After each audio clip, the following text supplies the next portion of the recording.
एक बार की घटना है जब राजा अकबर और बीरबल दरबार में बैठकर कुछ महत्वपूर्ण मुद्दों पर चर्चा कर रहे थे।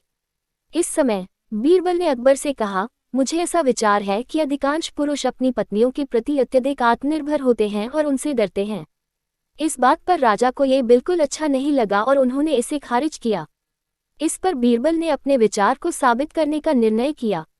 उन्होंने कहा कि इसे साबित करने के लिए राजा को प्रजा के बीच एक आदेश जारी करना होगा। आदेश ये था कि जो पुरुष अपनी पत्नी से डरता है उसे दरबार में एक मुर्गी जमा करवानी होगी।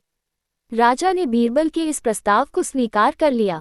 अगले दिन प्रजा के बीच यह आदेश घोषित किया गया कि अगर किसी पुरुष का डर उसकी पत्नी से सामने आता है तो वह दरबार में जाकर एक मुर्गी जमा करवाए। जल्दी ही बीरबल के पास ढेरों मुर्गियां लाई गईं और उन्होंने महल के बगीचे में उन्हें छोड़ दिया।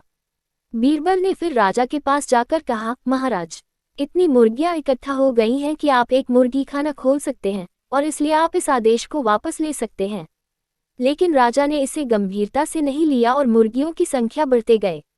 जब भी बीरबल ने देखा कि राजा अकबर इस बात से संतुष्ट नहीं हो रहे हैं तो उन्होंने एक नया योजना बनाई। एक दिन वे राजा के सामने गए और कहा, महाराज, सुना गया है कि पड़ोसी राज्य में एक बहुत ही सुंदर राजकुमारी रहती है। क्या आप चाहेंगे कि मैं उससे शादी करूं? राजा ने इस पर चौंक कर कहा, बीरबल, तुम इस तरह की बातें कैसे कर सकते हो? मेरे पास पहले ही 2 महारानियां हैं। अगर उन्हें इस बारे में पता चला तो मुझे मुश्किल हो सकती है। इस पर बीरबल ने तेजी से उत्तर दिया, आइए महाराज, तो फिर आप भी मेरे पास 2 मुर्गियां जमा करवा दीजिए। राजा ने बीरबल के इस उत्तर पर शर्माकर अपना आदेश वापस ले लिया।